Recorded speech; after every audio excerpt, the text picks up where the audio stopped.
तो जितने भी ये साधु संत थे अभी तक ये मूर्ख बना रहे थे, मैं मंत्र जंत्र भी बताते रहते, लास्ट में कह देते तुम्हारे प्रारब्ध का कर्म है, भोगना ही पड़ेगा।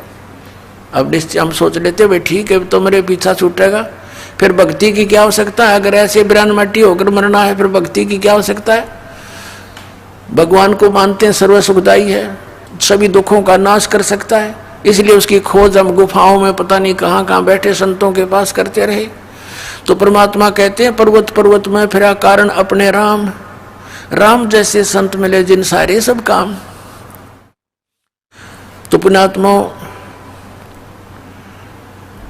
वो सुखदाई परमात्मा है, उस पर हमारा दुख देखा नहीं जाता। पर परमात्मा कहते हैं अनंत कोट बाजी जहां मन रचे सकल ब्रह्मांड, और कह कबीर मैं के करूं यू काल करे जीव खंड। अब कबीर साहब जी आखिर में ये कह देते हैं मैं इतना समर्थ हूं कि सारे ब्रह्मांडों को रचना मैंने करी और मैं 1 मिनट में न सुखी कर दूं। जय मुझे मेरे पर विश्वास कर लें और मेरी बातों को मानकर साधना कर लें। लेकिन कहते हैं आखिर में कि कह कबीर मैं के करूं यू काल करे जीव खंड, ये हमसे निकाल ले जाता है काल। यहाँ से कोई न कोई ऐसी मन में भूतनी बांट दे इसके, क्योंकि अज्ञान हमने घना सुन रखा। ज्ञान केवल एक सतलोक आश्रम बरुवाला में, बाकी सब जगह आध्यात्मिक अज्ञान भरा पड़ा है। तो उस आधार से सभी आधारित है, और यहाँ से गए हुए प्राणी को कोई ना कोई सिर फिरा मिल जाता है कि वो किसी ने संत बना दिया। वहाँ क्या ऐसी नारी बात है, वो तो सबको नु कहता है इनके पास ज्ञान नहीं। दास नहीं कहता, उनका इतिहास कहता है कि उनके पास ज्ञान नहीं है। तो वो फिर बेचारा डगमग हो जाता है। नानक साहिब जी से किसी ने प्रश्न किया कि हे प्रभु, हे महात्मा जी, आप हमेशा यहाँ खोए खोए से रहते हो, चेहरे पर आपका कोई खुशी नजर नहीं आती। तब उन्होंने कहा था कि ना जाने काल की कर डारे और किस विध ढड़ जा पासावे, जिनाते सरते मौत खुड़क दी उनानो केड़ा हासावे। कि यहाँ पर हंसे किस बात पर, 1 मिनट में ना जाने के बिजली गिर जा। जैसे एक खुशी मना रहे थे, विवाह था एक लड़के का, डीजे बजा रहे थे, नाचे बहन भी भाई भी सारे रिश्तेदार, शराब पियो घूटी लाए। अगले दिन बारात जानी थी। उस शहर से 10-15 किलोमीटर गए थे, वो दुल्हे वाली कार एक ट्रक से टकराएगी और 7-8 व्यक्ति थे, उसमें सारे मर गए, दुल्हा भी मर गया। अब बजा लो डीजे। अगले दिन देखा समाचार पत्रों में, माँ भी रोए बहन भी रोए, टक्कर मारे एक दूसरे के साथ। तो यहाँ किस चीज़ पर खुशी मनाते हैं? बिना ज्ञान के नशे में नाच रहे हैं हम। यहाँ तो टाइम पास करके अपना पीछा छुटवाओ, चलो वहाँ खुशी मनाइयो, सदा सतलोक के अंदर सदा खुशी है, वहाँ पर सदा बाहर है सब कुछ। फिर पूछा कि हे भगवान, हे महात्मा जी, क्या आप सदा ऐसे ही रहते हो या कोई अवसर आपका खुशी का भी आता है? तब उन्होंने कहा कि साध मिले साढ़े शादी होंदी, विछड़ जा दिलगिरी वे, अख दे नानक सुनो जहाना मुश्किल हाल फकीरी वे। नानक साहब जी कहा करते थे कि जब मेरे हंस, मेरे सिख मेरा सत्संग सुनने वापस आते हैं मेरे पास, तो मेरी खुशी का ठिकाना नहीं रहता। और जब यहाँ से ये जाते हैं, बिछुड़ते हैं मेरे से,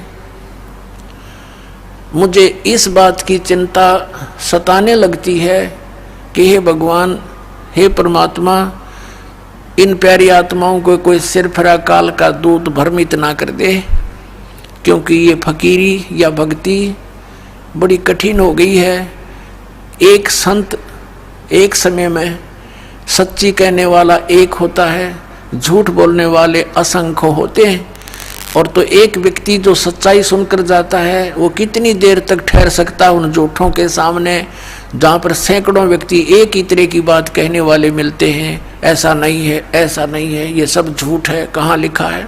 तो अब दास पर मेहर करी, वो लिखा दिखा दूँ हूँ, इसलिए आप सभी टिके हुए हो, नहीं तो आपको भी ये डगमग कर देते।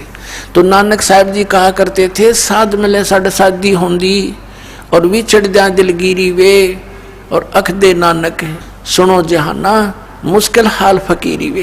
कहते हैं ये बच्चे वापस आ जाते हैं तो मेरी खुशी का ठिकाना नहीं होता, और जब यहाँ से ये जाते हैं सत्संग सुनकर, फिर मुझे ये चिंता हो जाती है। और जब ये न्यू के न्यू वापस आ जाते हैं तो फिर साध मिले साढ़े शादी होंदी भी छड़ जा दिलगिरी वे अकदे नानक सुनो जहाना मुश्किल हाल फकीरी वे। तो पुण्यात्मा सच्चाई तो केवल बरवाला आश्रम इसार के अंदर और सब जगह ज्ञान भरा। जो पुण्यात्मा यहाँ से संबंधित होती हैं उनको रास्ते में यहीं से बसों में टकराने लग जाते हैं, वो तो ऐसा है वो तो वैसा है, क्योंकि काल ने यूँ करवाना था काम उल्टा कि कोई सच्चाई से परिचित ना हो जा। ये भी काल के दूत इनको पुण्यात्माओं को लग रहे हैं ऐसे रोकने कि उनका सत्संग भी नहीं सुनना, रामपाल का उसकी किताब भी नहीं पढ़ना। रतरा गजब यो ऐसा पाप के भागी हो रहे तुम। लेकिन अब इनकी एक नहीं चले। परमात्मा ने कह रखा है कि पूरा विश्व एक होगा, पूरे विश्व में ये ज्ञान कबीर परमात्मा का फैलेगा, एक ही भगवान रहेगा कबीर जी, एक ही ज्ञान रहेगा ये तत्व ज्ञान, और सब ज्ञान नाश हो जाएंगे।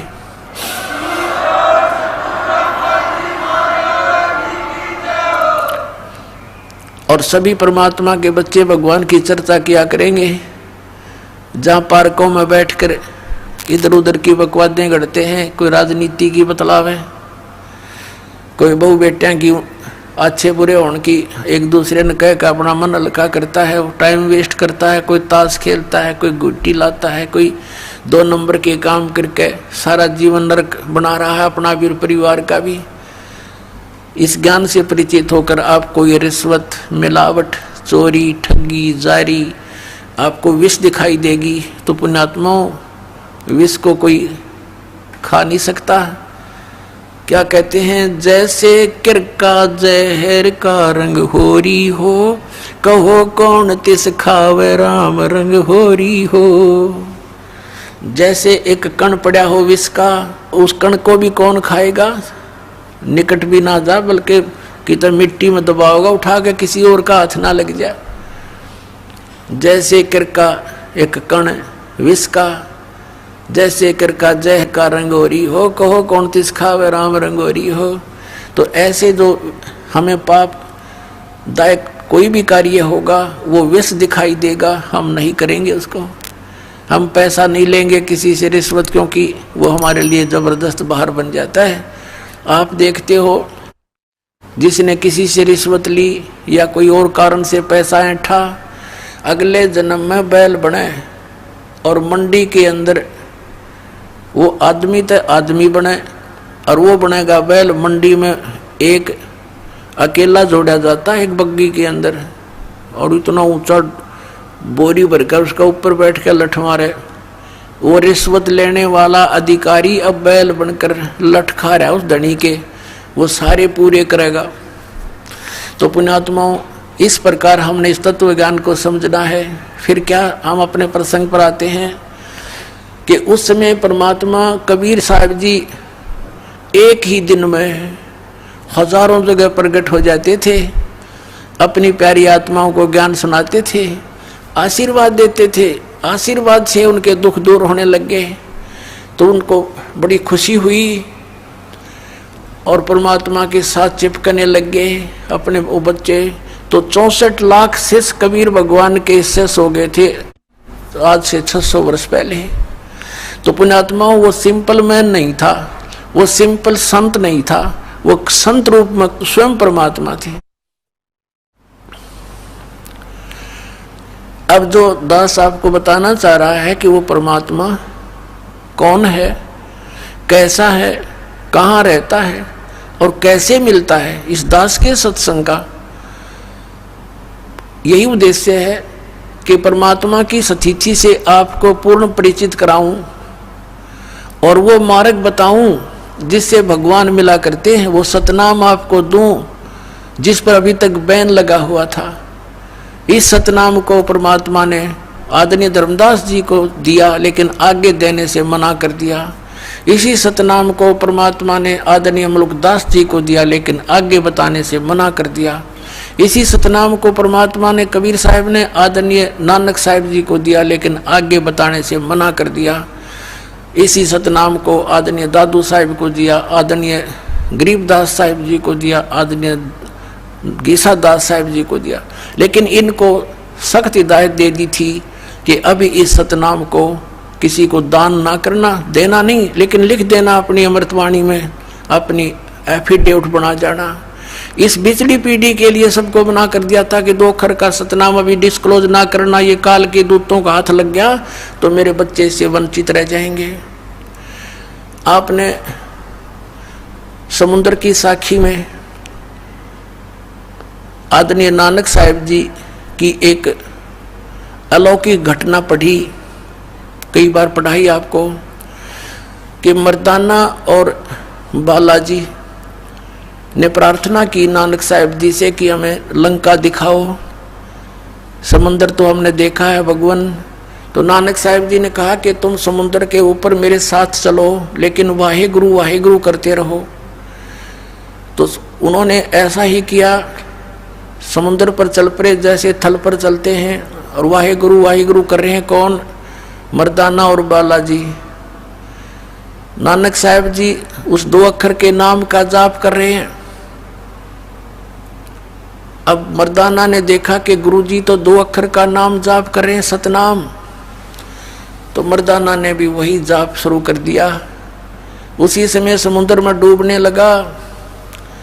नानक साहिब जी ने देखा तो और कहा कि मर्दाना, गुरु की करनी की तरफ नहीं देखना चाहिए, वचन का पालन कर। तो फिर वही मंत्र जाप कर इसको त्याग दे। मर्दाना ने फिर वो वाहेगुरु शुरू कर दिया। तो मर्दाना फिर उसी स्थिति में आ गया, जल पर उसी तरह थल की तरह चलने लगा।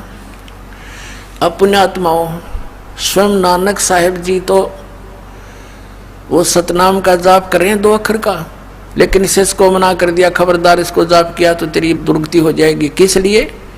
कि यदि ये नाम आज डिस्क्लोज कर दिया, इस पिछली पीढ़ी के अंदर ये काल के दूत, राधा स्वामी, धन धन सतगुरु, सच्चा सौदा, सिरसा, जगमालाड़ी और जय गुरुदेव पंथ, जनोद वाला पंथ, ये सारे काल के प्रलय पंथ है, भ्रमित है ये संत पंथ, सभी श्रद्धालु, और इनके हाथ लग जाता है सतनाम।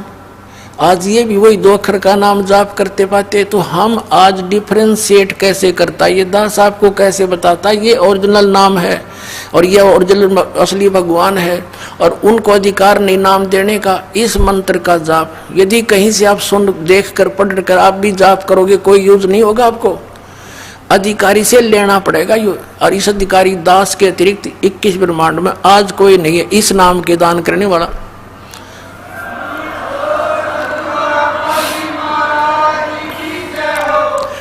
अब ये विचारणीय विषय पुण्यात्माओं, आप बच्चे हो, गहराई से सोचो इस बात को कि नानक साहिब जी ने अपने सिख समाज को भी से वंचित क्यों रखा। अनजान व्यक्ति तन्नो सोचेगा कि उन्होंने अच्छा नहीं किया, उनको बताना चाहिए था ये मंत्र, लेकिन उन्होंने महापरोपकार किया, क्योंकि उन्हें कहाँ जाना था। ऐसी विधि बता के अमृतवाणी का पाठ करने की, धर्म भंडारे करने का विधि बताकर चले गए, और उससे वो पुण्यात्मा उस धर्म भंडारे से मालिक की वाणी पाठ करने से मोक्ष तो नहीं होता, लेकिन मनुष्य शरीरों की संख्या बढ़ जाती है, तो उससे वो मनुष्य शरीर प्राप्त करते हुए आ रहे हैं। और इस समय पर आकर ये डिस्क्लोज करना था जब ये सभी पंथ चलकर अपने मैच्योरिटी को प्राप्त हो चुके होंगे, इनको इनके सब ज्ञान का, इनके समाधान और भक्ति विधान का सब जन साधारण के पास होगा। फिर दास बतावेगा, यू भेज दिया दास अपना परमात्मा ने, इनके सब का निर्णय कर देगा कि ये गलत नाम जाप कर रहे हैं, ओरिजिनल नाम ये मंत्र है जो महापुरुषों ने जाप किया, इनका कल्याण हुआ, तो अपने आप फैसला हो जाएगा और सभी भक्त परमात्मा के सतनाम का जाप करके मोक्ष प्राप्त कर लेंगे। अब नानक साहिब जी स्वयं तो सतनाम जाप करें 2 अक्षर का, और अपने शिष्य को मना कर दिया कि ये नहीं जाप करना। अब जिस कारण से आने वाले समय में 5वें गुरु गद्दी नसीन श्री अर्जुन देव जी ने सोचा कि इन महापुरुषों की वाणी को संग्रह कर दूं, एक ग्रंथ, एक पोथी का रूप दे दूं, ताकि इन महापुरुषों की वाणी आने वाले समय में पढ़ कर ये पुण्यात्मा अपना कल्याण करवा ले। तो उन्होंने सबसे पहले तो नानक साहिब जी की वाणी को उन्होंने इकट्ठा किया, फिर अन्य महापुरुषों की और अपनी भी, तो उसमें क्या देखा, जैसे बालाजी से द्वितीय गुरु जो गद्दी पर नसीन हुए थे अंगद देव जी, उन्होंने बालाजी से कथा सुनी थी जो समुद्र की साखी नामक एक सदग्रंथ के अंदर लिपिबद्ध है। तो उसने सुना था कि नानक साहिब जी ने नाम जाप किया सतनाम का 2 अक्षर का, लेकिन मर्दाना ने भी वो जाप किया था जिस कारण से वो डूब गया था, और कहीं आगे मना कर दिया था कि इसको जाप नहीं करना।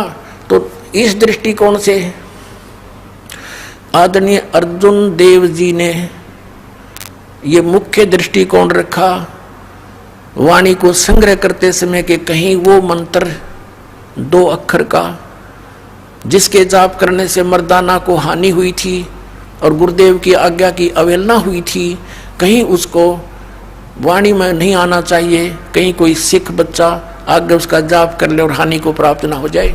ये दृष्टिकोण करके नानक साहिब जी की वाणी और अपनी सबकी वाणी उसमें संग्रह करके गुरु ग्रंथ साहिब का नाम दिया गया।